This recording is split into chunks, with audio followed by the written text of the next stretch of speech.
Voilà. On y va. Bonsoir. Bonsoir à toutes, bonsoir à tous. Merci d'accueillir Omar Youssef Souleiman, s'il vous plaît, sous vos applaudissements. Suffisamment rare d'avoir une personne aussi courageuse, aussi engagée, aussi pertinente, donc on peut effectivement l'applaudir. Donc merci beaucoup Omar, merci d'avoir accepté notre invitation. C'est un immense plaisir de te recevoir et un grand honneur. Comme je disais, tu es extrêmement courageux, ça on le sait tous, on connaît un peu ton parcours, mais on attend aussi que tu puisses nous le décrire, le développer. Tu as un parcours extraordinaire dans tous les sens du terme, extraordinaire.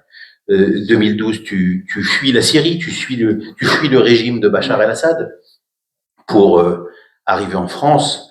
Tu apprends le français, tu écris en français, tu es journaliste. Ton œuvre, tes écrits sont non seulement courageux mais engagés. Tu défends la laïcité, tu défends la liberté, et tu écris ce livre magnifique que j'ai eu le plaisir de lire, mais que je redécouvrirai avec toi, Les complices du mal, où tu dénonces ces complices qui font et aussi qui se taisent et qui permettent justement les exactions, l'extrémisme, la montée de l'islamisme notamment. Tu pourras nous décrire tout ça. On a hâte de pouvoir échanger avec toi. Tu pourras développer évidemment tous les thèmes que tu voudras, y compris l'actualité. On a vu le sujet Quentin, le sujet islamisme en général. Il y a énormément de choses à dire sur l'Iran. On t'attend aussi sur ces terrains-là. Donc, je vous souhaite une bonne conférence. On se retrouve tout à l'heure pour des questions-réponses. Et puis, tu pourras dédicacer ton livre. Merci.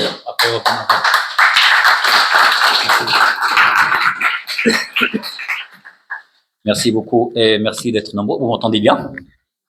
Alors, c'est comme ça.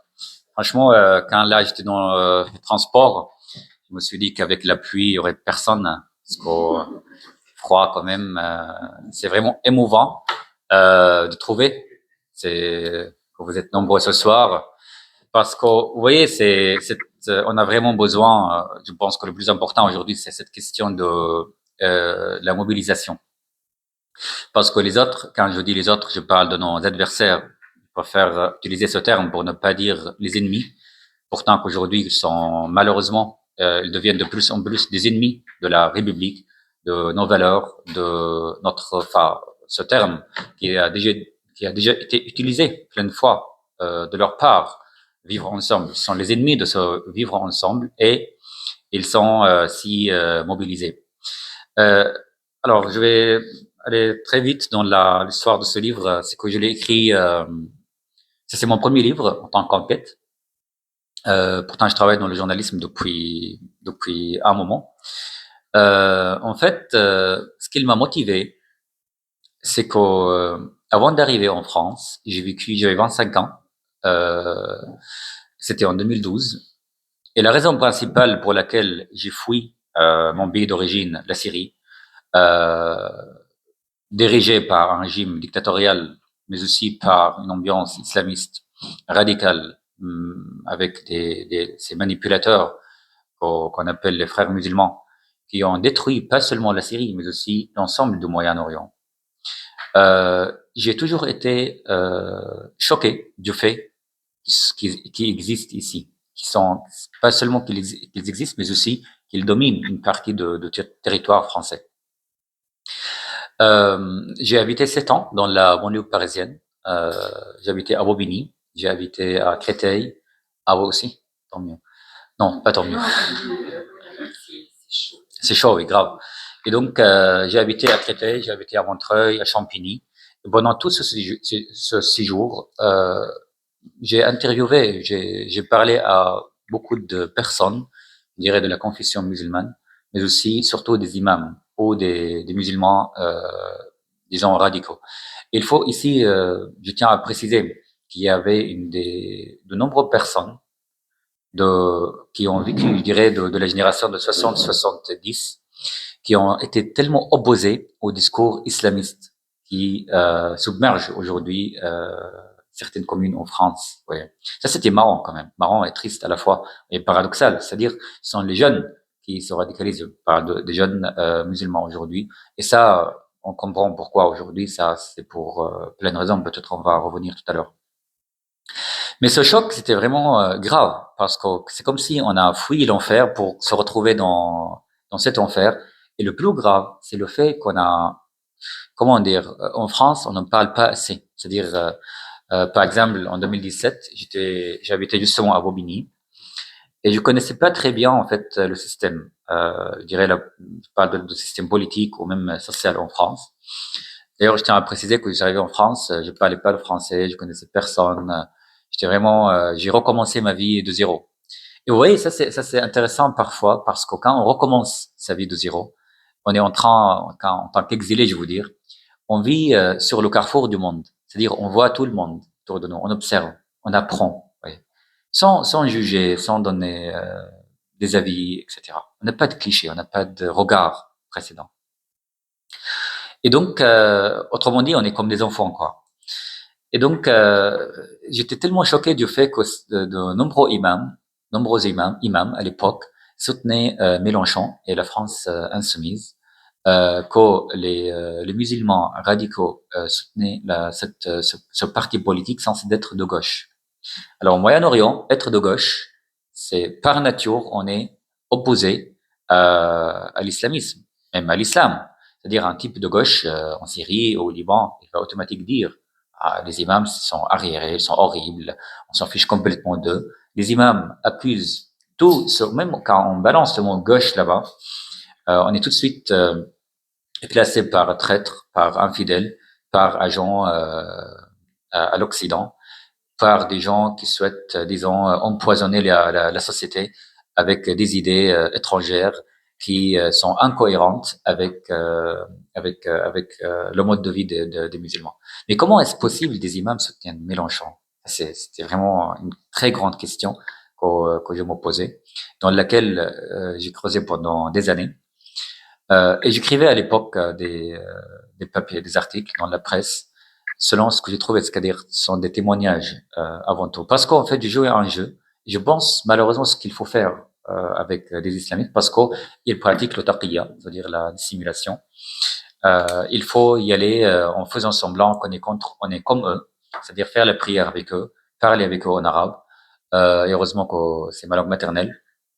Faire semblant qu'on est aussi islamiste. Et là, ils nous dévoilent tout. Et d'ailleurs, elles sont nulles. Hein. C'est facile à les manipuler, je veux manipuler dans le bon sens. Hein.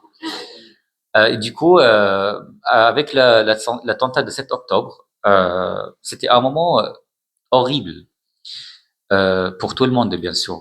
Tout le monde qui sont des êtres humains, franchement. Parce que ceux qui se réjouissent de ce massacre, ne sont pas des êtres humains pour moi. Ce sont des monstres.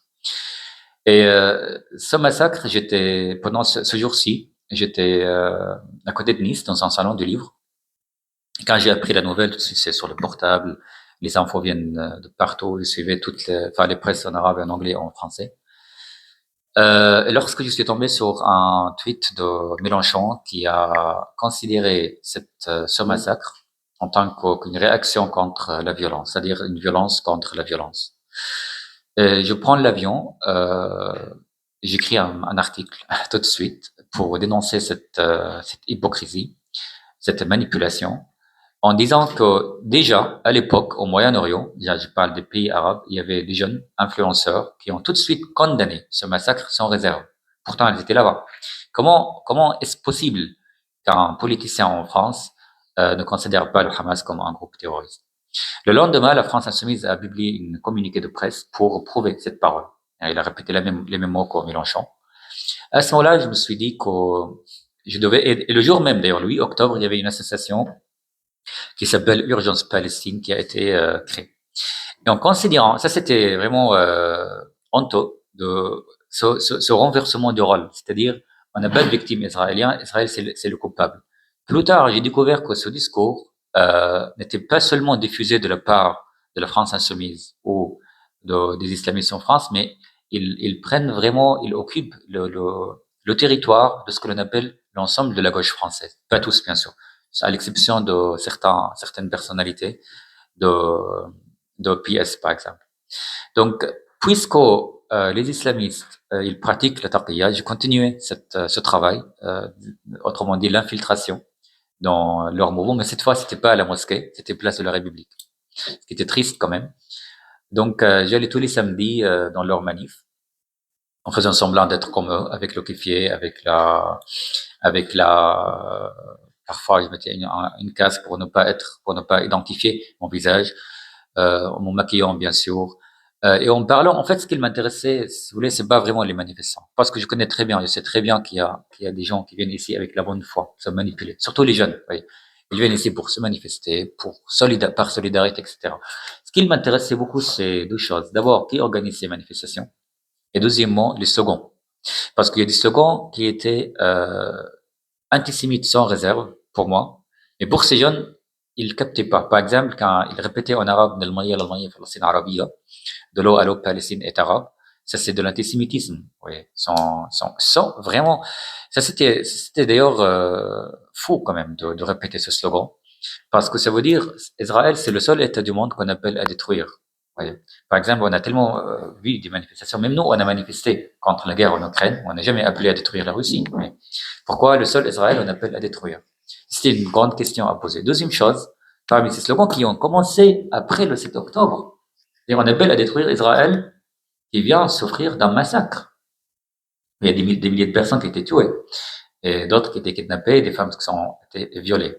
C'est-à-dire les victimes sont des coupables pour ces gens-là. Deuxième chose, c'est l'encouragement du Hamas et de Hezbollah pour aller encore plus loin. Il y a des slogans comme Ya Sayyid Yallah, Ya Sayyid, Mishan Allah, Ya Sayyid Yallah, ça veut dire supplier Hassan Nasrallah, l'ancien chef de Hamas, de Hezbollah, pardon, d'aller encore plus loin, parce que ce qu'il faisait, c'était pas suffisant pour ces gens-là. Des slogans, par exemple, comme saluant le déluge d'Al-Aqsa. Le déluge d'Al-Aqsa, c'est le nom du massacre de Hamas, qui était salué à plusieurs reprises, surtout par Omar Al-Soumi, le fondateur aussi d'Urgence Palestine. Cela a été répété le 5 octobre 2024. Ce qui m'intéressait beaucoup dans ces manifestations, c'est tout filmer, tout enregistrer et parler aussi avec des militants d'Urgence Palestine de la France Insoumise, qui parfois se croisent et qui travaillent dans les deux, c'est-à-dire à Urgence Palestine à la France, chez la France Insoumise. Justement, ça c'est aussi une question d'actualité. Korima Hassan, elle a déclaré il y a quelques jours, suite à la mort de Quentin, elle a déclaré qu'aucun de son garde du corps est en dehors de la France Insoumise. C'est faux. J'ai la preuve. On a la preuve.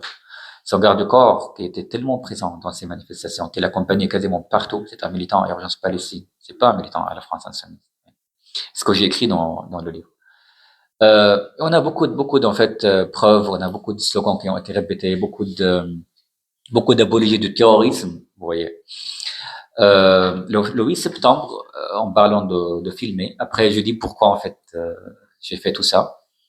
C'est pas bon. En fait, à l'époque d'ailleurs, franchement, j'avais pas l'idée claire d'écrire un livre. Je voulais juste faire des enquêtes. Je voulais, vous voyez, nous on vient d'un monde horrible. Là, je parle de nous, je parle des gens qui viennent du Moyen-Orient, qui sont engagés pour la laïcité, qui sont considérés en tant que Français avant même d'être en France, par appartenance aux valeurs de la République, à l'égalité femmes-hommes, à la lutte contre l'islamisme. Et encore une fois, et surtout la laïcité qui est vraiment la figure de toutes ces valeurs. Ce monde duquel je viens, la Syrie, était détruit par le discours identitaire, par l'affrontement entre les communautés, surtout les communautés religieuses. Ce monde duquel je viens, c'est la maison de mes grands-parents, le quartier de mes parents. La plupart de mes amis, tout est ravagé aujourd'hui. La plupart de mes amis, soit ils étaient tués, soit ils sont exilés quelque part dans le monde. Et malheureusement, je les ai tous perdus après le massacre de 7 octobre parce qu'ils ont adapté ce discours. Donc ce monde, il n'est pas question qu'il domine la France. C'était la raison pour laquelle, c'est-à-dire, on est engagé, on vient, et on n'est pas, merci de dire que je suis courageux, mais moi je suis pas courageux. Moi je suis en train de crier, vous voyez. C'est un cri d'alerte. C'est pour ça, en fait, on a écrit ce mot sur la 4e de couleur. C'est vraiment un cri d'alerte parce qu'il n'est pas question que les islamistes qui ont détruit notre pays d'origine font la même chose ici en France. Et on est engagé dans cette question jusqu'au dernier souffle de notre vie. C'est une question de vie ou de mort pour nous. Et donc, quand j'ai vu cet antisémitisme, d'ailleurs, encore une fois, l'antisémitisme en Syrie, ce n'est pas un sujet condamné. C'est pas même un sujet. Ça fait partie du quotidien. par exemple, pour se défendre là-bas, dire je ne suis pas si juif pour me traiter si mal. Pour insulter quelqu'un, il suffit de lui dire que tu es juif. Ça veut dire que tu es radin, tu es monstrueux. Il y a un hadith chez Mahomet qu'on a étudié quand on était petit. D'ailleurs, mon père nous a inscrits dans une école coranique. Et en Arabie Saoudite, on a vécu 3 ans avec mes parents et mon grand frère. Et ce discours n'était pas seulement banalisé comme en Syrie, mais aussi c'était tellement nécessaire. C'est une question d'engagement d'insulter les juifs. Vous voyez, même donner de l'argent pour tuer un juif, par exemple. C'était pendant la deuxième intifada en 2001. Et donc, retrouver cet antisémitisme. Oui, pardon, juste pour ça, par rapport à ce hadith qui fait rire et pleurer, c'est que si un juif et un musulman sont tout seuls dans une seule pièce, la première chose que le juif va penser, c'est tuer ce musulman. Ça veut dire, c'est une ordre de ne pas être dans une seule pièce avec un juif. Combien de juifs ici dans la salle? Après, je suis pas musulman, je suis athée. J'ai quitté l'islam depuis longtemps. C'est pour rigoler. Hein. Mais c'est marrant aussi parce que la première fois, enfin, en France, c'est grâce d'ailleurs quand on bosse sur cette question, comment on sort de ce discours atroce. C'est grâce à la réflexion, grâce au doute, grâce au débat justement. En France, c'était la première fois où j'ai rencontré des juifs. Et la première de ces premières fois, c'était une amie qu'elle voulait faire un film documentaire. Et on avait beaucoup d'échanges. Elle n'était pas pour Israël, hein. Elle avait des remarques contre Israël. Puis j'ai rencontré beaucoup de gens israéliens, arabes, sionistes, pas sionistes, etc. Et grâce à ces débats, j'ai compris beaucoup plus. Vous voyez. C'est pour ça que j'encourage toujours des jeunes au lycée, au collège où je fais des ateliers d'écriture, aller dans les débats. Ouais. Et donc, quand elle m'a invité chez elle une fois pour prendre, pour un pain au chocolat et un café, j'avais l'inconscience, cette peur. Mais les juifs, quand même, oui. Après, enfin. Et donc, pour revenir au livre, et pourquoi, en fait, je filme tout, j'enregistre tout, parce qu'aujourd'hui, cela fait des années et des années qu'on a des soupçons sur la France insoumise et leur collaboration avec, ou leur complicité, je dirais, avec les islamistes. Mais ce qu'on a besoin vraiment, c'est des éléments, des preuves qui les condamnent. Oui. Le 8 septembre 2024, il y avait une manifestation en place de la Nation. Et j'étais vraiment devant la tribune.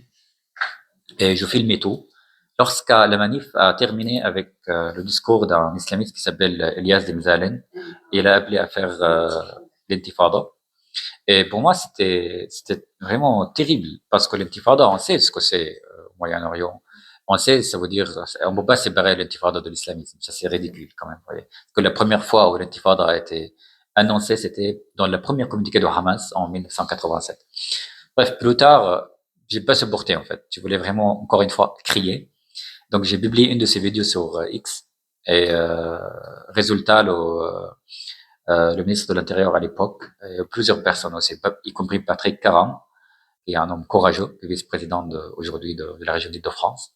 Ils ont signalé. Bon, quelques semaines plus tard, Imzalen a été mis en garde à vue. La police m'ont contacté pour leur filer le reste de mes vidéos. D'ailleurs, ça c'est marrant quand même, parce que c'est leur travail. C'est-à-dire, ils avaient besoin de preuves. Ouais. Moi, je suis qu'un petit journaliste qui est en train de filmer avec mon portable dans la pluie. Enfin. Mais bon, j'y suis allé, j'ai tout filé, j'ai témoigné. Puis il y avait le procès le 23 octobre. Pardon, elle était arrêtée fin septembre. Le procès avait lieu le 23 octobre. Je suis allé au procès, je ne savais pas qu'ils allaient citer mon témoignage et diffuser mes vidéos avec mon nom, mon vrai nom et prénom, et nom. Et là, j'étais entouré par ses soutiens, qui sont extrêmement violents dans le procès. C'est vraiment de harcèlement et d'intimidation insupportable, parce que je ne me suis pas préparé. Mais on est allé vraiment jusqu'au bout, il y avait des plaintes, puis il a fait un appel, puis il y avait le procès de l'appel il y a juste quelques semaines où j'ai témoigné.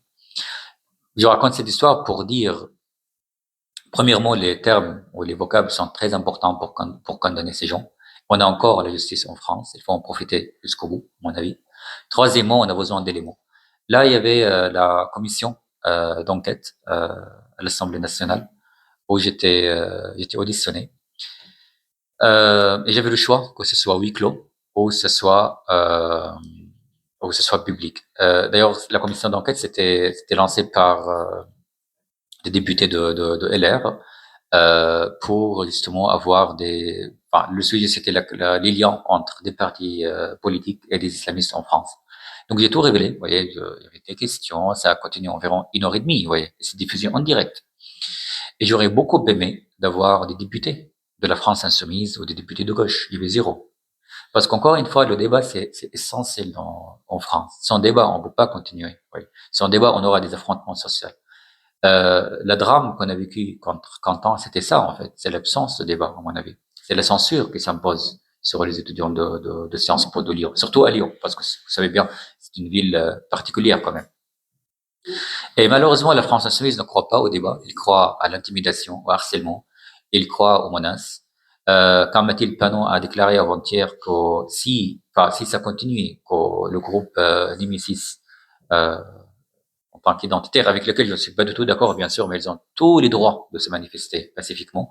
Mais elle a déclaré, même s'ils manifestent, y compris pacifiquement, devant nos meetings, ça va mal finir. C'est inacceptable. Inacceptable. Comment on peut accepter qu'aujourd'hui une politicienne et une députée à l'Assemblée nationale interdit des gens de se manifester en France en 2026? Donc il faut continuer à se manifester, je pense. La seule réponse aux islamistes et à la France insoumise, c'est de ne pas reculer, c'est de rien lâcher, hein, vraiment. Parce qu'encore une fois, si on cède, parce que certains par exemple, ces derniers jours, m'ont dit, ok, c'est très grave, c'est dangereux. On peut aussi jouer avec ces gens, on peut avoir une sorte de lucidité. Non, zéro lucidité. Parce que si on cède à une valeur de la République, ça veut dire on cède à tout. Il y a dans les débats, par exemple, ça me fait tellement penser à Samuel Paty, qu'il avait le droit, est-ce que c'était bien de diffuser des caricatures de Mahomet dans la classe ou pas?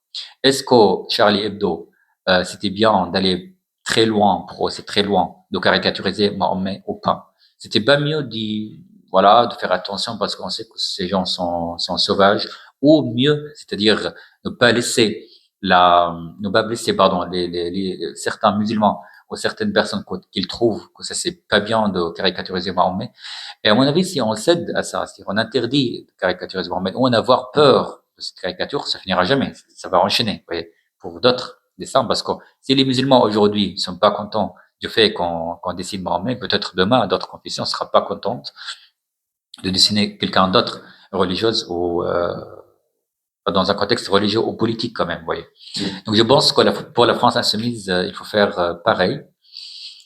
Et je termine avec une anecdote, j'espère que j'ai pas trop parlé, voilà. Une anecdote, c'est... Ah bon? Bah, après, je vais pas trop parler, comme ça, je vais pas tout raconter pour qu'ils s'achètent le livre, tu vois. Ah, c'est gentil. Non, je rigole. En fait, le fait de... Là, il y a un an, le mois de janvier 2025, je suis rentré en Syrie, à travers le Liban, Beyrouth, une ville que j'adore. La seule chose qui m'a protégé sur le territoire syrien, c'est-à-dire mon pays d'origine, c'est le fait d'être français. C'est mon passeport français. Parce que le pouvoir actuel, effectivement, pendant 13 ans, je ne pouvais pas rentrer à cause du régime fasciste de Bachar el-Assad, parce que j'étais recherché par la police. Mais aujourd'hui, ce qui est vraiment choquant et terrible sur le territoire syrien, c'est la censure individuelle, c'est-à-dire la censure dans le sens religieux. Par exemple, des femmes non voilées pouvaient être harcelées. La communauté ou les minorités, disons, religieuses, genre les alaouites, les druzes, les chrétiens, ils sont intimidés, ils peuvent pas pratiquer leur tradition en liberté. Une femme et un homme qui marchent ensemble dans la rue, ils peuvent être harcelés si la femme fait pas partie de sa famille ou c'est pas son épouse. Ça, c'est insupportable quand même de vivre dans cette ambiance. Et là, j'ai découvert à quel point on vit bien ici, tout simplement. Vous voyez, à quel point on n'a pas besoin de râler, à quel point on peut avoir vraiment on peut garder de l'espoir pour l'avenir. D'ailleurs, râler, ça fait partie de notre culture. Vous voyez, moi, les premiers mots que j'ai appris de la langue française à Paris, c'était putain, fichier, j'en ai marre, je peux plus. Oui. Mais je pense qu'en Syrie, ils ont de tant de raisons pour être déprimés. Et c'est la raison pour laquelle je pense il faut qu'on continue en gardant de l'espoir, tant que la démocratie existe toujours, à travers des débats, à travers des mobilisations. Personnellement, je suis optimiste. Il faut toujours être optimiste, à mon avis, dans cette France merveilleuse, la France de Jean Jaurès, la France de Voltaire, la France de Paul Éluard. Elle est absolument, n'appartiendra jamais à Mélenchon, ce sera jamais la France de Mélenchon. C'est notre France, c'est notre pays, et on le défend jusqu'au bout. Voilà.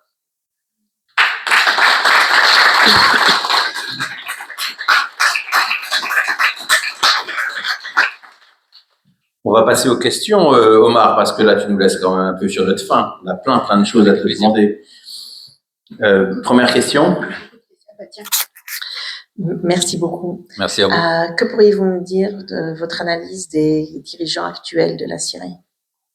Justement, en fait, premièrement, ils ont pris la Syrie grâce à un accord, c'est-à-dire la Syrie était vendue à ces gens-là.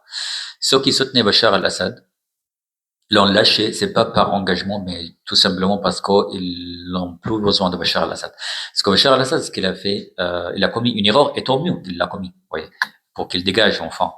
Il a commis une erreur qu'il a pas répondu au conseil. Par exemple, lui, il avait la possibilité de rester tout en cédant, tout en, par exemple, jouer avec l'opposition, intégrer certains politiciens qui sont en désaccord avec lui, aussi répondre aux pays de Golfe. Il y avait le trafic de drogue qui dominait la région, vous voyez, depuis qui était fabriqué en Syrie. Mais lui, il était arrogant, il était nul. Voyez. Finalement, il est parti. Il était remplacé, voyez, par Jolani. Moi, je préfère l'appeler Jolani.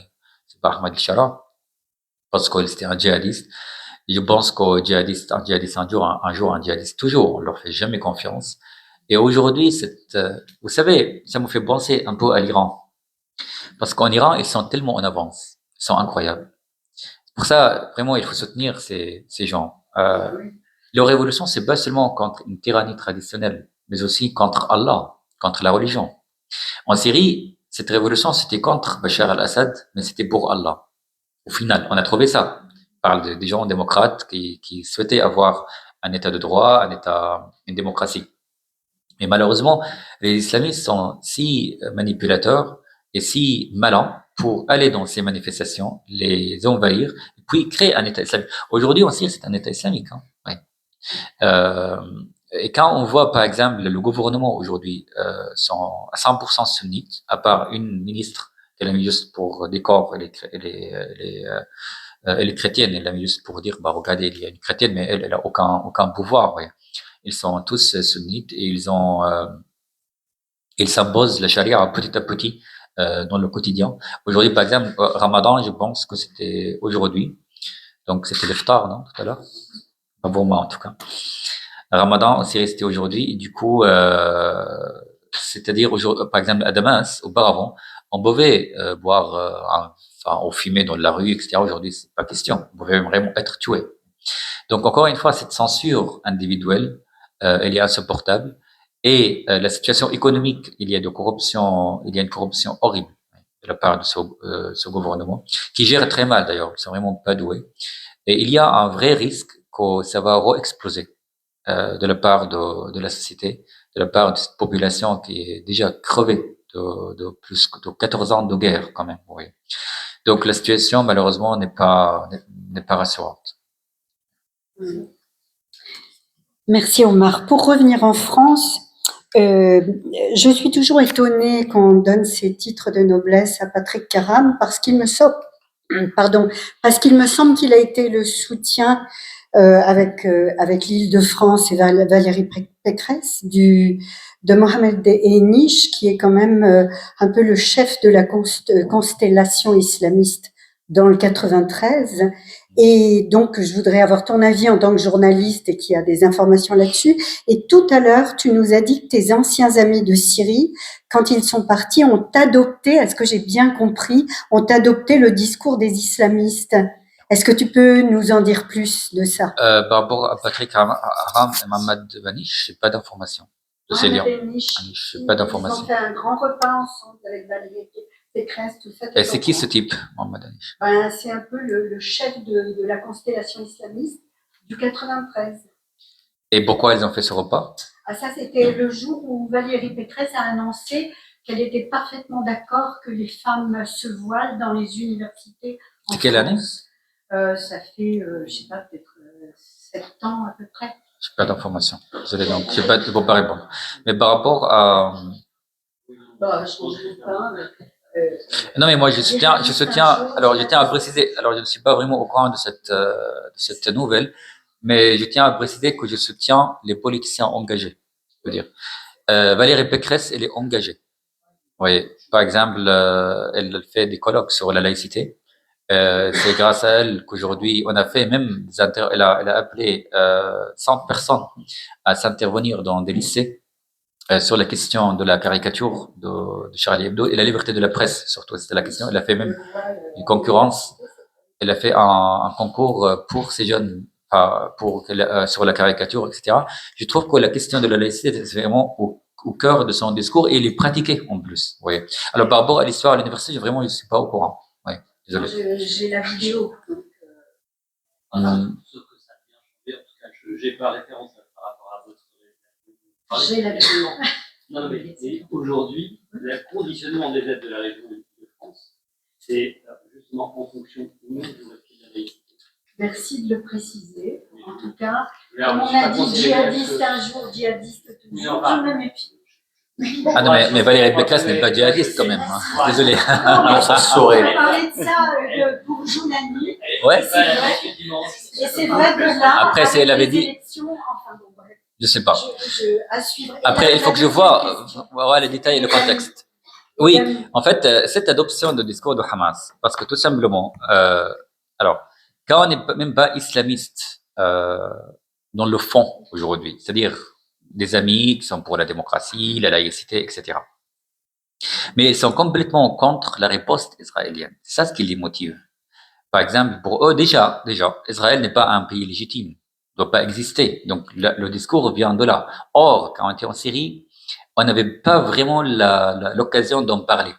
Parce que c'était pas la question. Alors, en Syrie, c'était les massacres commis par le régime de Bachar al-Assad. Donc, c'était un engagement clair pour un état de droit. Alors, la question d'Israël n'était pas si posée à l'époque. Mais aujourd'hui, avec le Hamas, vous voyez, toujours, dans les événements graves, on voit ses vrais amis. Vous voyez. Et d'ailleurs, depuis le 7 octobre, effectivement, j'ai perdu beaucoup d'amis. J'ai gagné beaucoup d'amis aussi. C'est pour ça, en fait, et je pense, pour nous tous, cela nous arrive. Et genre, les gens, comment on peut accepter? Parce que les événements, quand il y a une guerre, quand il y a un massacre, il y a une attaque, la vérité de l'être humain se manifeste. Et ce qu'on cache, il se manifeste. Donc, je trouve qu'il y a des gens réactionnaires qui condamnent Israël sans réserve, comme quoi qu'elle n'a pas le droit de se défendre. Et moi, je n'étais pas du tout d'accord avec ces gens. À la suite de l'attente du 7 octobre, j'avais publié un article dans Le Point où le titre c'était Je viens d'un j'ai grandi dans la haine des Juifs. Ouais. Ce qui est vrai, mais on le sait, mais arrêtez quand même, c'est ridicule. Moi, je pense qu'aujourd'hui, parce qu'en fait, quand on parle de sujet comme ça, clairement, moi, j'ai aucun réserve, je dis les choses telles qu'elles sont. Quand on en parle, on est tout de suite classé d'extrême droite ou classé d'être récupéré par le discours colonialiste au bardi l'homme blanc. Ce qui est ridicule quand même. Je me demande ce qui est l'homme blanc. Et donc, et ce discours, l'arabe de service, c'est la base. Ça existe. Moi, je suis l'arabe de service. Moi, je suis français de service, tiens. Et donc, et je trouve qu'aujourd'hui, c'est tellement triste. Et c'est ça, en fait, la raison pour laquelle il y a une solitude dans laquelle on vit. C'est-à-dire classer des gens selon de leur origine et pas selon de leur vocable, leur discours. Par exemple, aujourd'hui, une bonne partie de la gauche me classe en tant que quelqu'un déjà sioniste, déjà profite d'Israël. Il y a juste 2 semaines, il y avait un type qui m'a agressé en pleine rue en disant que les sionistes payent bien. Et il voulait vraiment me frapper après. Et cela fait partie vraiment du discours de la gauche, de ce discours violent. Alors par rapport aux amis syriens, si on parle de la gauche française qui se manifeste ainsi, alors les Syriens qui ont été biberonnés par l'antisémitisme et biberonnés par la haine d'Israël, et je pense que c'est normal qu'ils réagissent pareil. Mais personnellement, je pense qu'on n'a pas le temps. Et il faut réagir.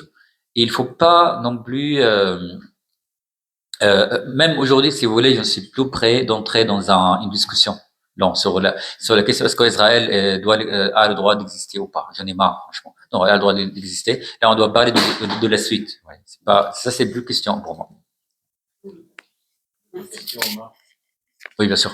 Vous évoquiez tout à l'heure la taqiya, qui est un sujet que moi je trouve très intéressant.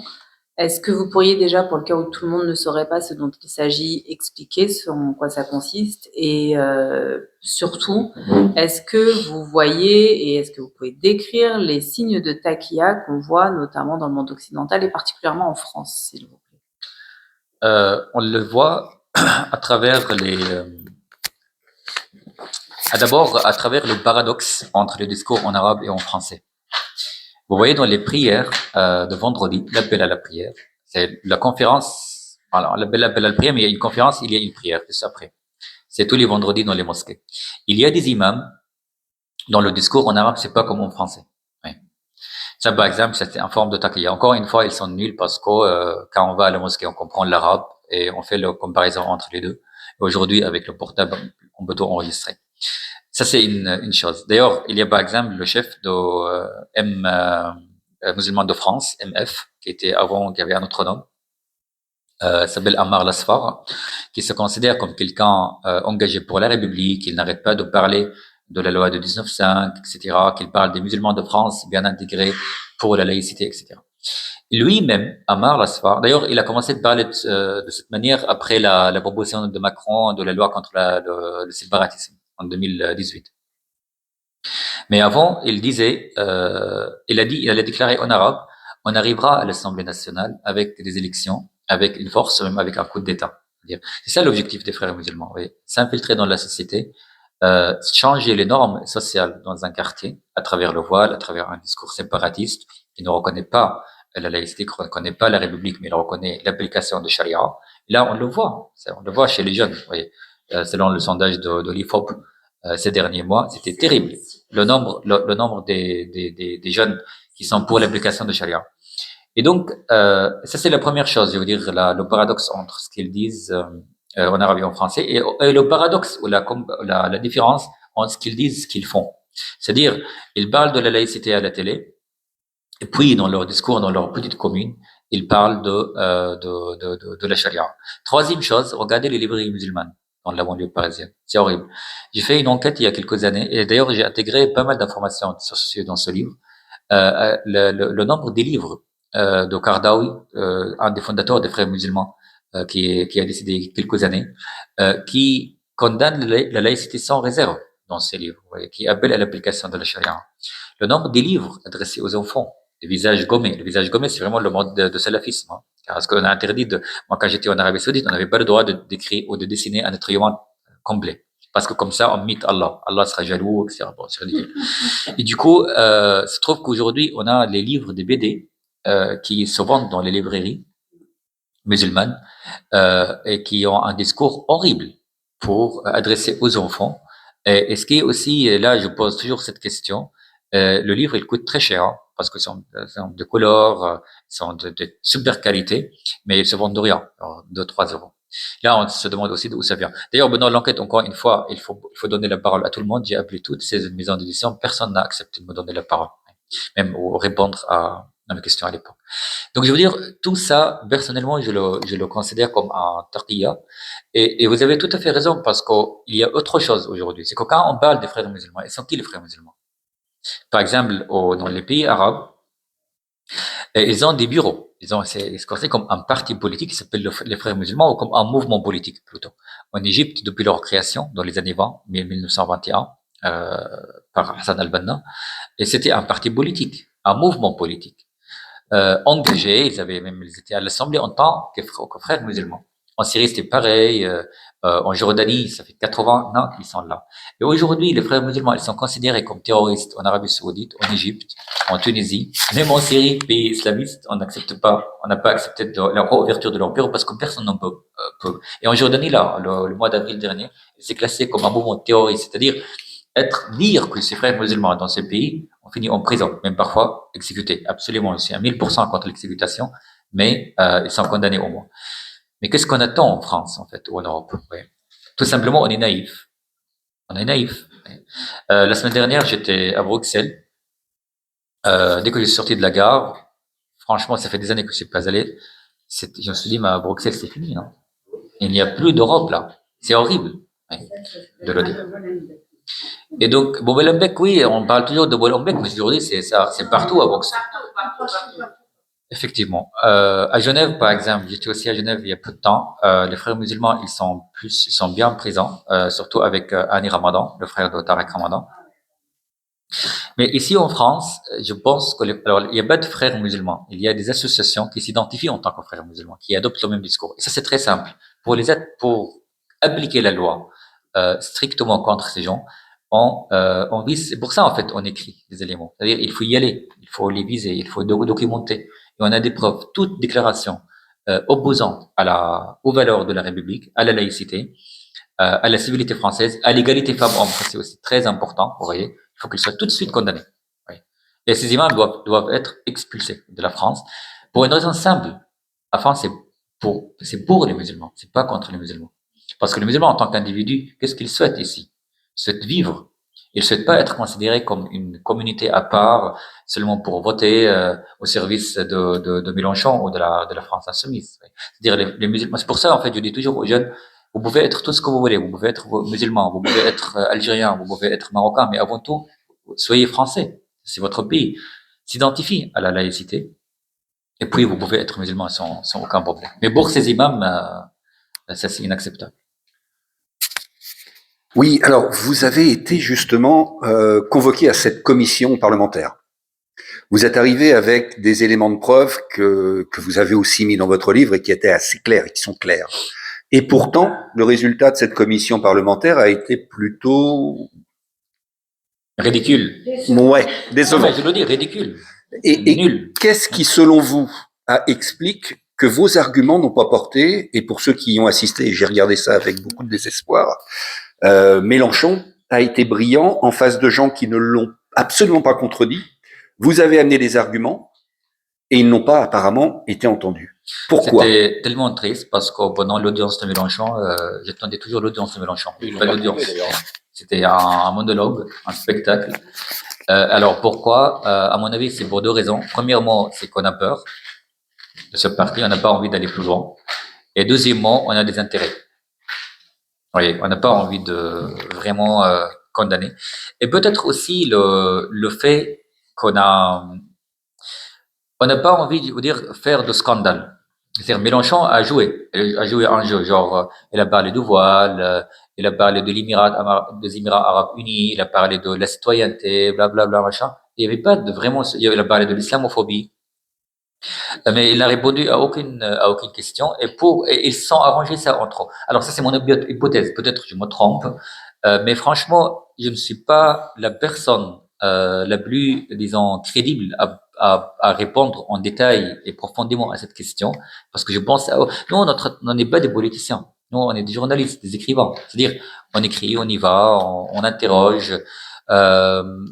Et on fait la comparaison, puisque je viens de la Syrie, je parle l'arabe, etc. Je comprends peut-être un peu plus ce discours, oui. On peut aller jusqu'au bout, et on donne des preuves aux politiciens pour que ça soit, oui, avec des faits. Et c'était un travail, c'était pas si facile, oui, de prendre ce risque, être entouré des islamistes toutes les semaines pour enregistrer, pour parler, etc. C'est juste, en fait, on fait encore une fois ça pour ce pays, pour les politiciens prennent une décision. Pourquoi ils l'ont pas fait, je ne sais pas, malheureusement. Mais c'est triste quand même. Mais ça ne veut pas dire qu'on va pas continuer, non, on continue. Une autre question, Omar. Bonsoir Omar, Bonsoir. mon nom est Mounia. J'ai des points en commun avec vous parce que j'ai quitté dans les mêmes conditions que vous, pas forcément la Syrie, plutôt l'Algérie, à cause de l'islamisme. Mon père était journaliste, donc on était grandement menacés. C'était il y a 35 ans et on a choisi la France. Et deuxièmement, il y a dans ma vie un engagement qui est né et il y a dans ma vie un avant et un après 7 octobre. Parce qu'après le 7 octobre, je me suis réveillée en étant l'une des premières à porter un ruban jaune, en étant non-juive, et j'avais envie de lancer un mouvement qui s'appellerait Mezouza pour tous, parce que je me suis dit, après le samedi, ce sera le dimanche. Et je voyais ce danger. Tout d'abord, pour répondre à madame qui parlait de Valérie Pécresse, malheureusement, madame, notre classe politique est pétrie, si on veut être gentil, de naïveté, voire d'ignorance. Parce que et parfois c'est un but électoraliste et ils y vont, ou alors soit ils comprennent pas, soit c'est malsain. Dans les deux cas, c'est pas bon pour nous. Maintenant, Omar, ma question pour vous, elle est très claire. C'est pour moi, parce que je suis une amoureuse d'Israël, une amoureuse du Liban, j'adore toute cette région, j'ai habité 5 ans à Dubaï, etc. Et je me dis, l'origine du mal est l'instrumentalisation de la cause palestinienne. Parce que le monde d'Afrique du Nord ne connaissait rien à la Palestine. On sait même pas ce qu'ils parlent, on sait même pas qui ils sont, etc. Mais tout le monde était avec la Palestine. On sait que les sunnites et les chiites veulent se faire leur Saint-Barthélemy un jour. Et en fait, ils ont trouvé cette cause commune qui est Israël, le seul pays qui nous tient une démocratie et qui est un paradis sur terre quand on y va. Moi, d'ailleurs, je dis aux gens, si vous n'êtes pas allés là-bas, ne me parlez pas. Et l'idée, c'est pas d'y aller après le 7 octobre, c'est d'y aller bien avant. Donc, donc ma question, c'est très clair. C'est comment on sort de l'instrumentalisation de la question palestinienne.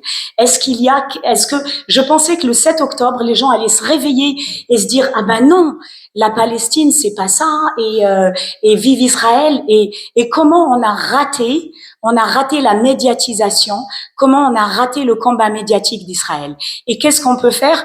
Bon, on va pas faire le monde entier, on va essayer de commencer par la France. Donc, je vous laisse me répondre. Parce qu'en fait, merci, je vous applaudis d'abord parce que votre discours est très intéressant. Merci beaucoup. En fait, vous avez abordé plusieurs points. Bon, très vite. L'instrumentalisation. D'ailleurs, par rapport à l'instrumentalisation, effectivement, en fait, je pense que c'est très simple. D'abord, par normaliser les relations avec Israël. Regardez aujourd'hui avec les accords Abraham, il y a quelque chose qui bouge. Aux Émirats Arabes Unis, au Bahreïn, c'était l'autre pays du pays de Golfe. Au Maroc, effectivement, il y a des allers et de retours. Vous savez, après le 7 octobre, j'ai interviewé pas mal d'Israéliens, surtout pour l'Express, et y compris des Arabes vivant en Israël. Ça m'intéressait beaucoup pour découvrir disons la nature de la société israélienne d'une grande diversité, qui n'existe pas dans d'autres pays au Moyen-Orient.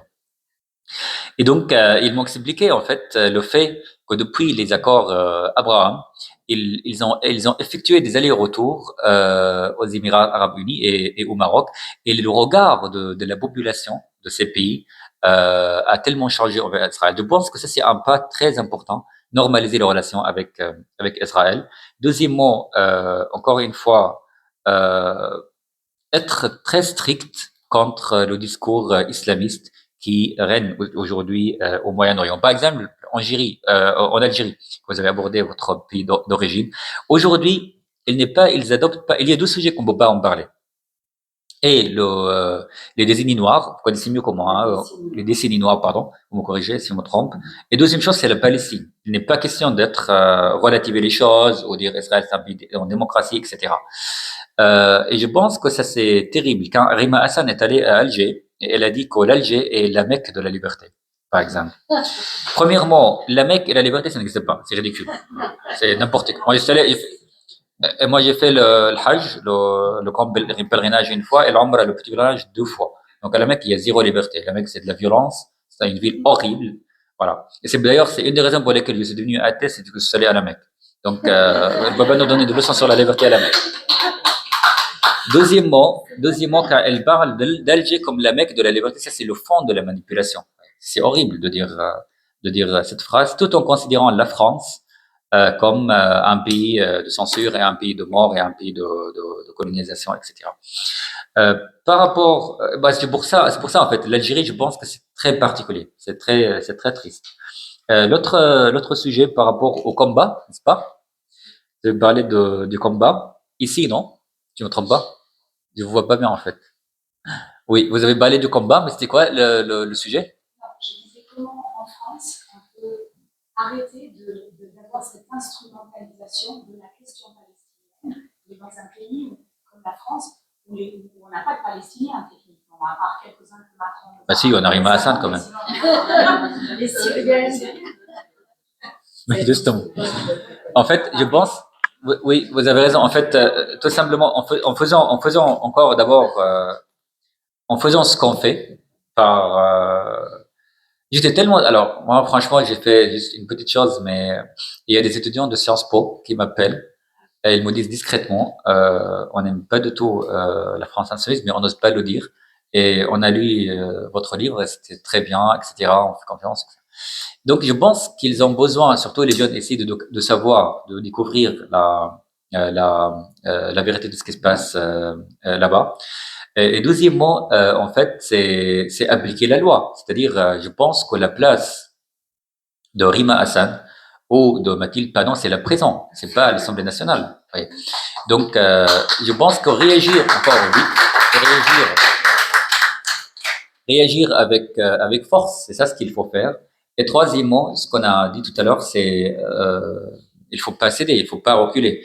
L'autre fois, j'étais dans le métro il y a quelques semaines, il y avait un jeune homme qui me souriait de loin et moi je pensais qu'il était en train de me draguer, mais non, c'est pas le cas. Mais pourquoi il me souriait comme ça? Puis il se rapprochait doucement, il me disait merci beaucoup pour tout ce que vous faites, je vous ai vu à la télé, et je suis juif. Et je lui dis mais alors?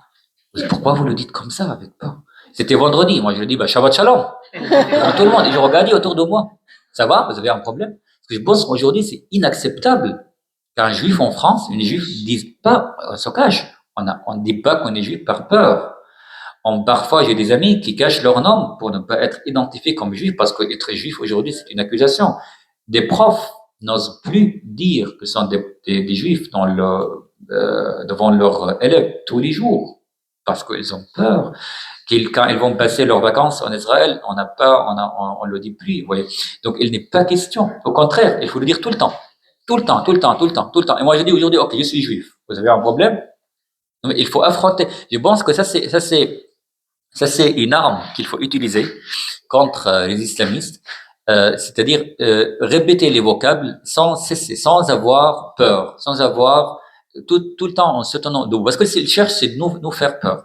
Et justement, pour arrêter cette instrumentalisation de la question de la Palestine, il faut affronter, quoi. Affronter pour exister et pour que cette question soit un sujet de débat en démocratie et pas dans une tension politique et des bagarres, comme ce qui s'est passé à Sciences Po il y a quelques jours. Moi, j'avais une question par rapport à la jeunesse. Vous avez parlé des sondages de l'IFOP par rapport au poids de l'antisémitisme et au poids de l'islamisme parmi la jeunesse. On a eu l'histoire de Quentin qui a été assez révélatrice finalement de ce qui se passe dans les universités, c'est-à-dire une présence très forte de LFI contre lesquelles Nemesis a essayé de lutter. Comment vous expliquez finalement qu'aujourd'hui on ait laissé notre jeunesse se faire embarquer par ces thèses islamistes et celles de LFI qui se rejoignent, ouais.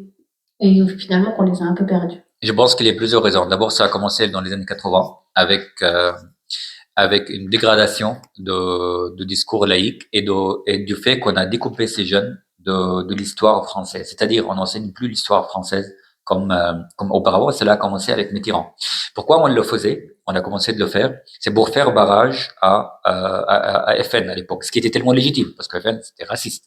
Mais on fait pas barrage à l'autre c'est comme si on est en train de construire une maison pour que les autres n'entrent pas, mais cette maison est vide. Non, cette maison doit être armée. Et comment on peut armer la maison des jeunes? À travers la laïcité et à travers l'histoire française. En disant que notre histoire en France, c'est seulement une histoire de colonialisation. Mais aussi, il y a beaucoup de choses qui sont aussi bien. Deuxièmement, je pense comment on est arrivé là. Donc, c'est-à-dire, on avait déjà cette terre fertile à l'époque. Ouais. Et avec la deuxième intifada, ça a commencé en France. Et ensuite, suivi par le 11 septembre. Et il y avait un moment de basculement très, très grave chez les jeunes, surtout à l'éducation nationale.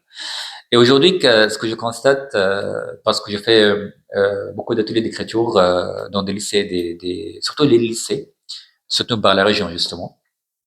Non, mais c'est pas pour répondre, mais justement parce que c'est l'idée de ces ateliers. Et je pense que c'est une petite chose que je fais, c'est cultiver la laïcité chez les jeunes, tout en leur racontant une histoire d'un homme venant qui est une histoire personnelle, venant de la Syrie, d'un pays horrible, dominé par la censure, de la dictature. Et qu'est-ce que c'est une dictature? Parce que les jeunes aujourd'hui ne se rendent pas compte des valeurs dans lesquelles on vit en France et ils envisagent toujours aller ailleurs. Vous voyez. Par exemple, aller à Dubaï. Pourtant, Dubaï, c'est une ville horrible, hein, mais ça, c'est le marketing. Par exemple, faire le ski à Dubaï. N'importe quoi. Comme quoi, on a le ski en France. Et donc, je pense que cultiver la laïcité à travers cette comparaison entre nous, entre ce qu'on vit ici, la vie ici et la vie ailleurs, tout en leur racontant l'histoire des jeunes ou des gens, tout simplement, qui viennent ailleurs, qui sont intégrés en France, qui sont assimilés à la société française, qui sont devenus français, et c'est possible. Et figurez-vous que ça n'existe pas ailleurs. Bah, ça existe, mais pas partout, je veux dire. Par exemple, ce que je dis toujours à ces jeunes, si je suis allé aux Émirats Arabes Unis ou à Dubaï, je serais jamais citoyen. J'aurais jamais un passeport. J'aurais jamais le droit de voter. Ouais.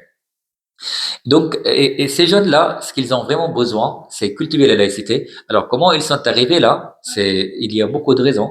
Alors, à mon avis, c'est ce qui s'est passé ailleurs auparavant, et les attentats, et la violence au Moyen-Orient, la question d'Israël et la Palestine, par exemple, vous voyez, qu'ils envahissent depuis le 7 octobre.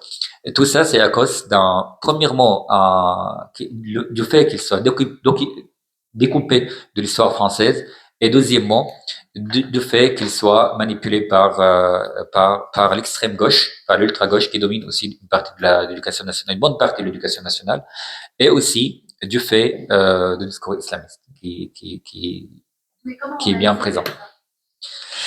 Parce qu'encore une fois, la société, enfin les non-politiciens, les politiciens ici en France, ils sont. Je pense qu'en France, on a toujours besoin de beaucoup de temps pour se réveiller. Et on se réveille tard. Ça, c'est triste quand même, oui. Parce qu'aujourd'hui, par exemple, la loi contre le séparatisme qui a été en 2018 devait être lancée en 2000, même avant, dans les années 90. Avant que les frères musulmans avec Tariq Ramadan dominent l'espace, oui. Donc, on se réveille tard. C'est pour ça, je pense, qu'on est arrivé là. Et pour ne pas réveiller tard, je ne sais pas quoi faire. Franchement, c'est aux politiciens à poser cette question. On a une forme de candeur, en fait. C'est ce que disait Michel Fayad à ta place il y a 8 jours. Il a dit quoi? On a une forme de candeur. Oui. Oui. Ah, il était là, Michel? Bonsoir. Merci beaucoup pour votre intervention. Merci à vous. Il y a une naïveté, je pense, en France, mais je vais aller plus loin en Europe aujourd'hui, malheureusement, dans l'Occident. Et je voudrais parler d'un pays dont on nomme pas aujourd'hui, en tout cas. Je vais parler de Tahria sur un pays et pas sur un homme, c'est le Qatar, avec le financement.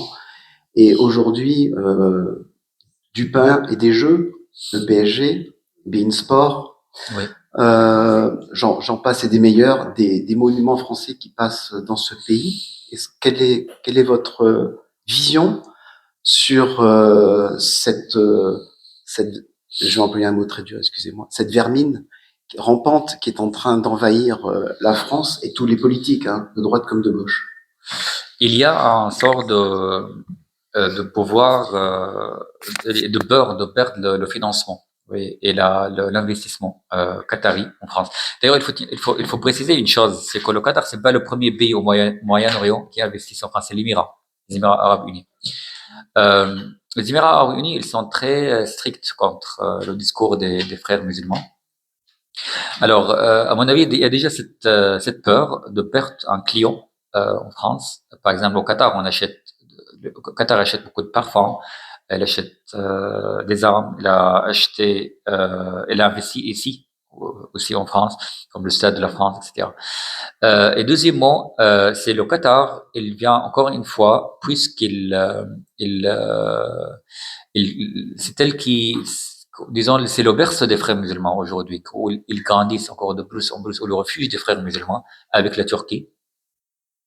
Oh, ils viennent pas avec un discours agressif, avec un discours tellement pacifique et doux aussi. Vous voyez.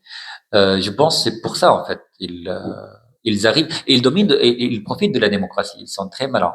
Et ils sont très doués, par exemple, par portée plainte.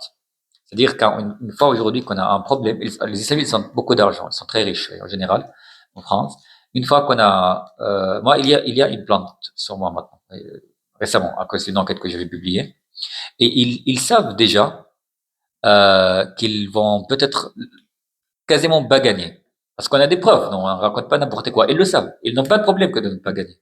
Mais leur objectif, c'est premièrement nous faire peur et deuxièmement avoir des ennuis parce que c'est dur quand on a une plainte contre soi. Donc, ça va traîner pendant des années, on a des procès, vous savez, il y a les avocats, etc. Donc, c'est comme ça aussi, ils utilisent cette arme, et la peur, en utilisant la justice, en profitant de la justice.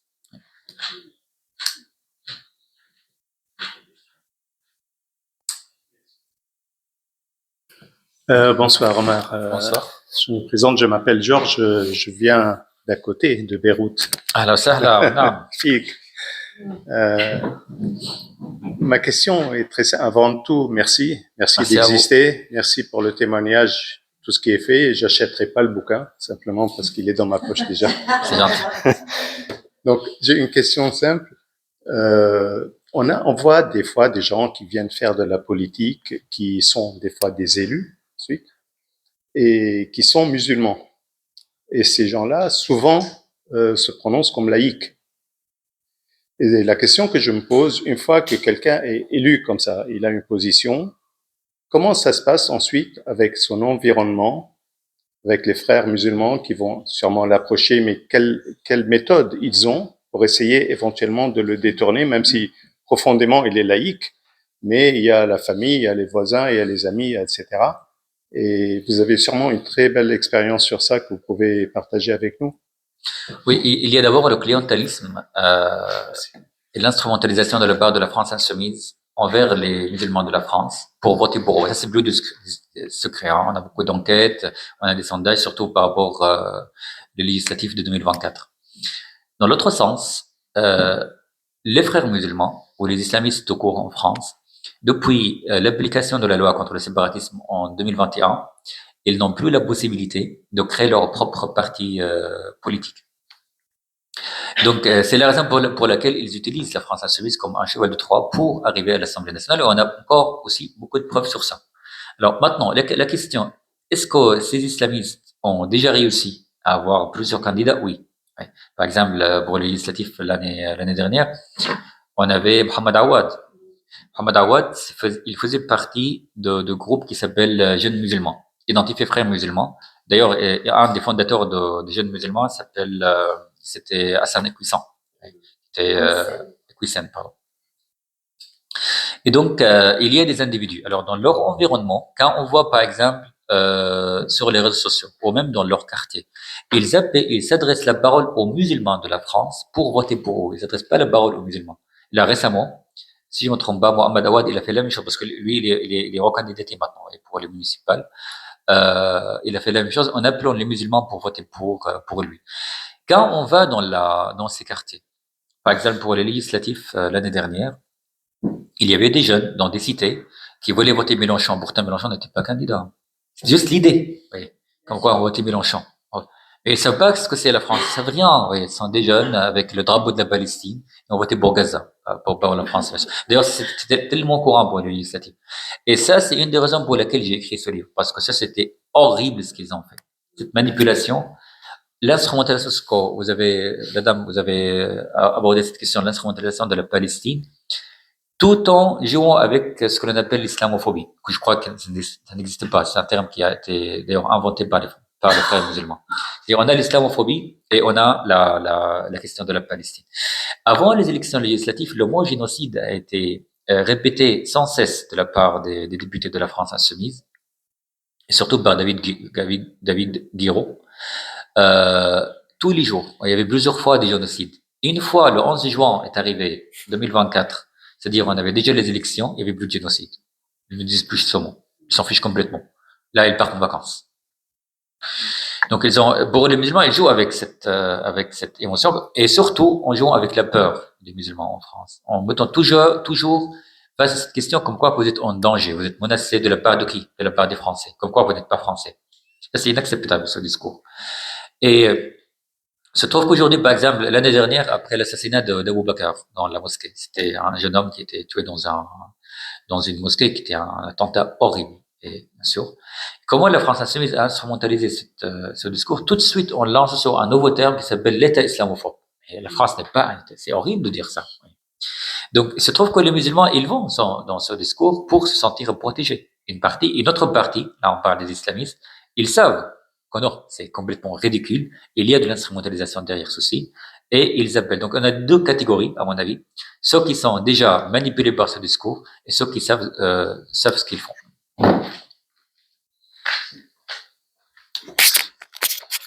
Oui, bonjour monsieur. Bonjour. Je m'appelle Jean-Claude Gardette. Je vous remercie pour cet exposé très riche. Ma question est courte, c'est sur l'Iran. Comment est-ce que vous voyez le développement des événements dans le futur proche? Je pense qu'aujourd'hui, on n'aura pas, malheureusement, on ne sera pas bientôt témoin à la chute du régime iranien, parce que tout simplement, les autres pays alentours, ils ont peur de cette chute. Pour une raison simple, c'est que les milices ou l'armée iranienne, c'est pas comme les autres armées. On a les gardiens de la révolution islamique, le Haras Saouri, et on a les milices d'Al-Quds qui fait partie d'ailleurs de cette armée. Eux, ils ont un sort d'indépendance et ils croient c'est-à-dire leur lien, c'est directement avec Khamenei. Pour eux, Khamenei n'est pas nommé par des êtres humains mais par Dieu. Et rien n'est grave comme un régime dictatorial religieux, parce que eux, ils sont drogués par l'idée. Alors la crainte, si aujourd'hui on tue Khamenei, ou on fait tomber le régime, alors ces gens-là, ils vont pas tomber, ils vont aller ailleurs. Ou ils vont aller où? Surtout en Irak, parce qu'il y a déjà presque la moitié de la population irakienne sont des chiites, et on a déjà des milices chiites en Irak qui partagent les idées des milices de la révolution islamique et qui sont vraiment experts dans la guerre. Ils ont pas seulement des armes simples, mais ils ont des missiles. Et ils vont aussi au Yémen, parce qu'on a déjà là-bas Al-Houthi, c'est une branche chiite, et ils ont effectivement en Arabie Saoudite pour faire des attentats. Donc, à mon avis, tous ces pays alentours de l'Iran, ils ont peur de la chute du régime iranien, et peu importe qu'ils commettent des massacres, ou les femmes sont violées, que des enfants sont en train d'être tués. Ça, c'est la dernière chose qui intéresse les présidents dans les pays voisins. Et c'est la dernière chose qui intéresse Trump, hein, pour qu'on soit clair. Mais il va jamais intervenir pour protéger les civils iraniens. Lui, c'est un commerçant, pour ne pas dire un dealer.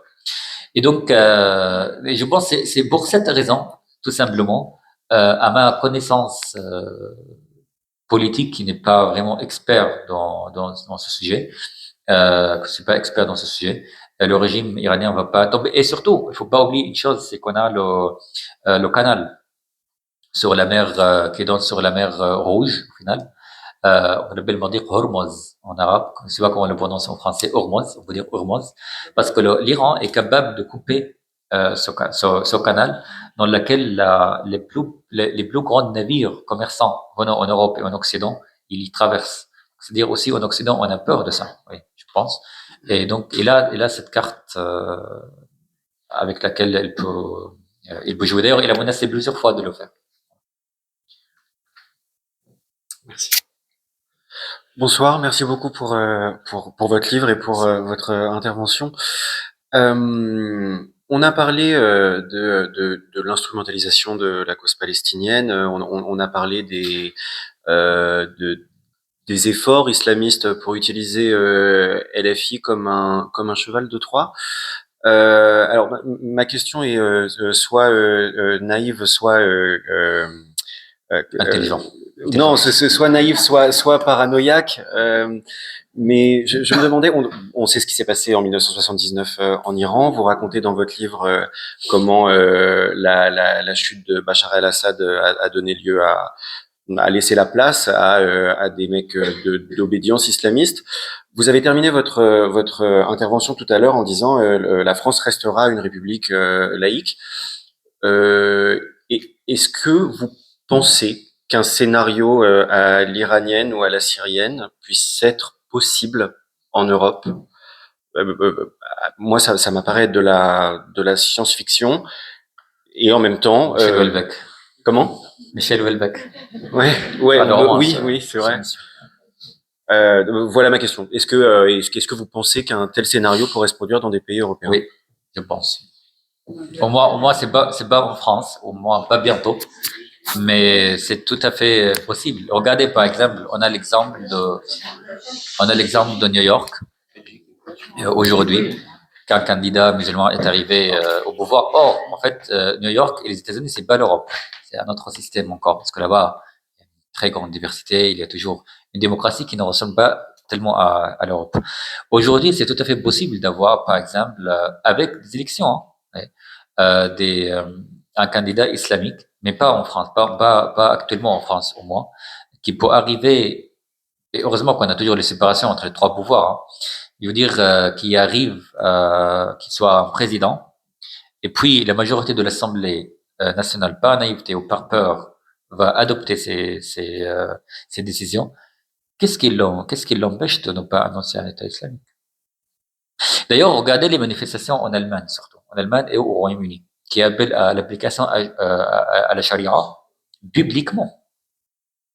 Moi, je trouve que c'est affreux quand même. Et c'est ça ce qui est terrible, c'est que d'un côté, les islamistes savent ce qu'ils font. D'ailleurs, Al-Qaradawi, encore une question, un des fondateurs des Frères musulmans, l'a dit. Il a dit, on n'a plus la possibilité d'envahir l'Europe par l'épée, et on va l'envahir par la reproduction. C'est-à-dire, on va faire beaucoup d'enfants. Et il y a d'ailleurs, il faut pas oublier une chose très très importante, à mon avis, dans le discours islamiste, ici et au Moyen-Orient. Cette nostalgie ou ce manque à envahir les autres, ou à appliquer la charia, ou faire revivre le Ummah. Parce que vous voyez, il y a cette nostalgie vers l'Andalousie, par exemple.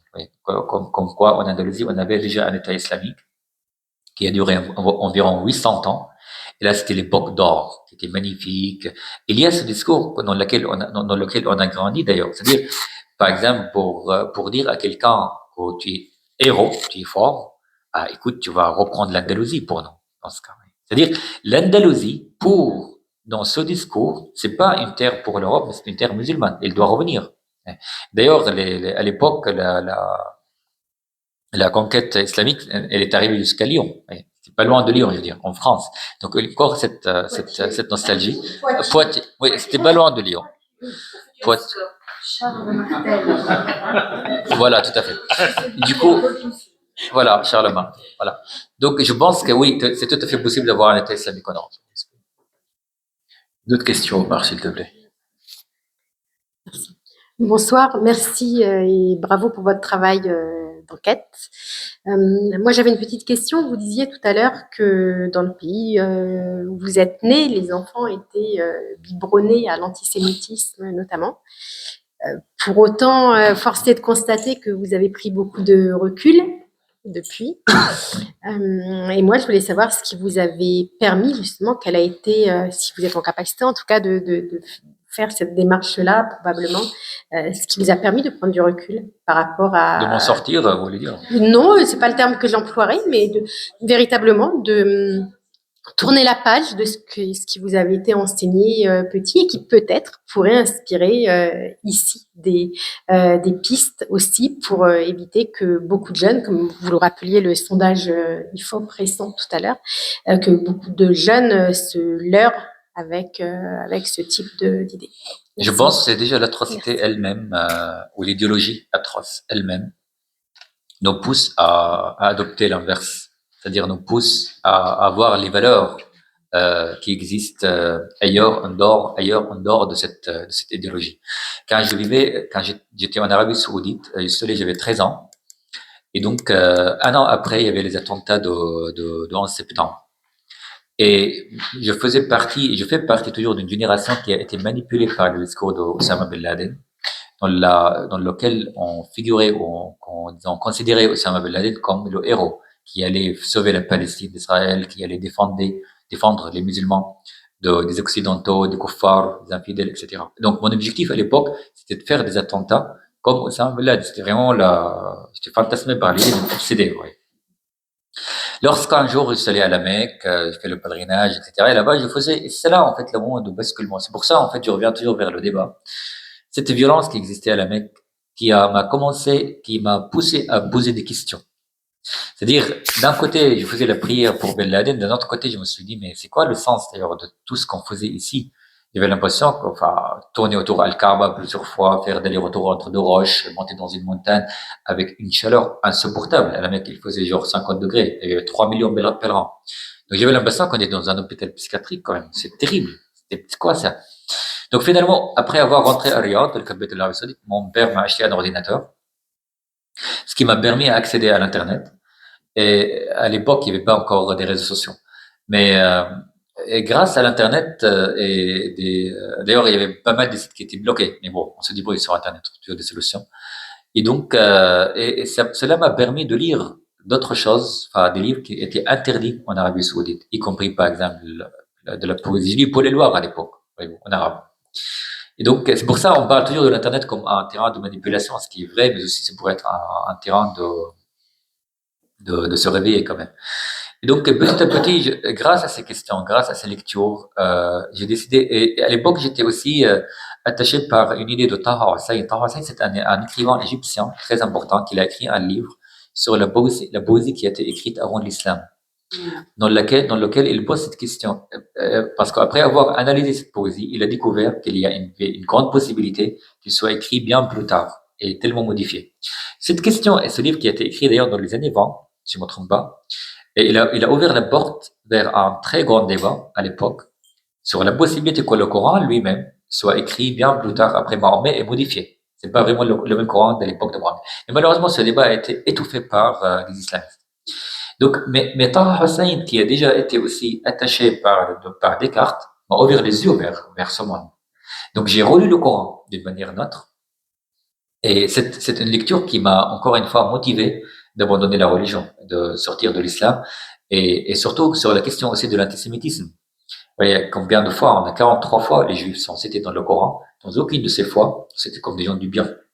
On parle d'eux comme des fils de porcs, des singes, des gens qui ont tué les prophètes, etc. Ou même les chrétiens. C'est-à-dire qu'il y a pas mal de versets de haine et de violence. Et encore une fois, pratiquer le Coran d'une manière individuelle, tout en assumant que c'est un livre historique, et peut-être on peut trouver un lien entre soi et Dieu, il n'y a aucun souci avec ça, mais appliquer le Coran à notre époque, c'est horrible.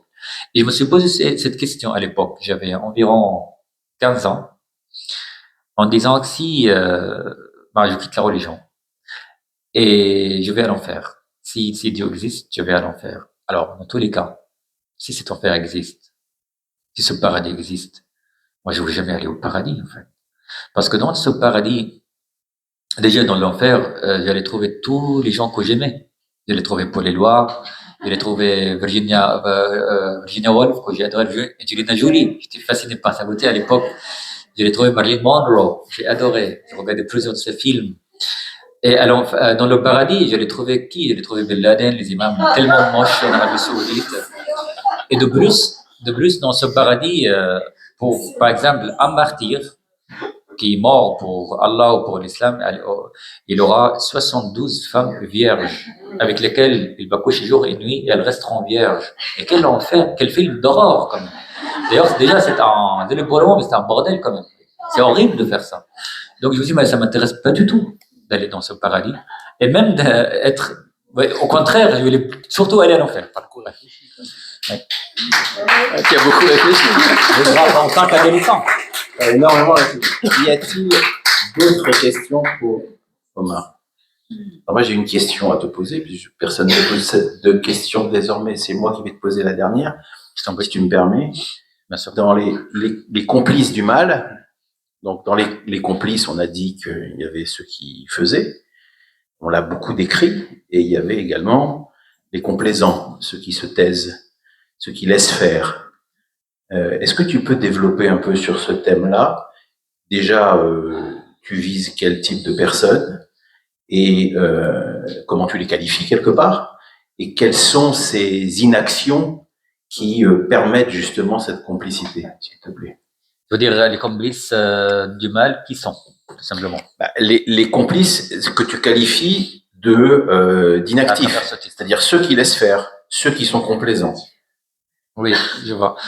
D'ailleurs, il y a plusieurs types d'indifférents. Ceux qui ont peur, qui ne souhaitent pas du tout mêler dans un débat, dans un polémique, dans un problème. C'est-à-dire ceux qui ne sont pas engagés. Oui. Et honnêtement... On en vient à l'engagement, c'est ça. Voilà, moi, c'est la clé, on va dire, ce mot engagement. À mon avis, il n'y a pas de vie sans engagement. Donc, je me demande comment on peut vivre sans être engagé dans une question, dans une cause, peu importe laquelle. Ouais. Et donc, mais il y a des gens, d'ailleurs, c'est respect, hein, moi, il n'y a pas de souci, parce qu'encore une fois, aujourd'hui, être mêlé à cette question, c'est très grave. C'est très grave. Il faut l'assumer. Il faut savoir que c'est un chemin où il n'y a pas de recul. Il faut voir qu'on a des ennuis tous les jours, on a des menaces tous les jours, on est agressé tous les jours. On a, même avant la sortie de ce livre, j'ai passé une période si difficile parce que la France insoumise, c'était tellement choquant du fait qu'ils envoient une lettre. Je me réveille le matin, c'était le 15 septembre, presque 3 semaines avant la sortie de ce livre.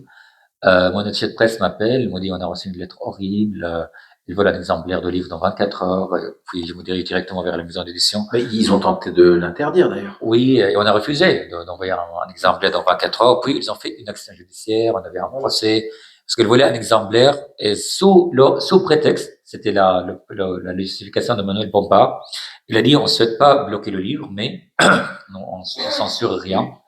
Mais on souhaite porter, oui, ça. Et on souhaite tout simplement se préparer pour porter plainte par diffamation. Mais comment ils savaient qu'il y avait de diffamation sans lire le livre? Donc il est nul, quand même. Donc ils n'ont pas réussi, mais c'était une période dure. Et puis le livre sort. Donc j'étais très content parce qu'ils étaient obligés de l'acheter.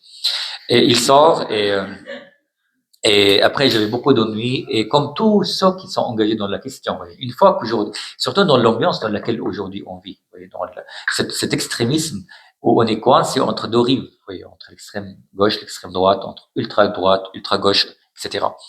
Et donc je comprends que ceux qui sont indifférents, ils souhaitent pas donner leur avis, ils souhaitent avoir de recul, avoir leur travail, se concentrer sur. Mais je pense aussi la question de l'engagement, c'est pas seulement par déclarer, mais aussi par éduquer. C'est-à-dire, je pense qu'on a besoin aujourd'hui d'un côté faire barrage à cet extrémisme en faisant des enquêtes, en montrant des éléments, mais aussi se concentrer sur les jeunes, pas forcément en allant dans les établissements scolaires, mais même à la maison. Oui, quand on a par exemple un enfant, comment on va éduquer ces enfants, c'est déjà une question d'engagement. J'ai répondu à ta question. Super, merci.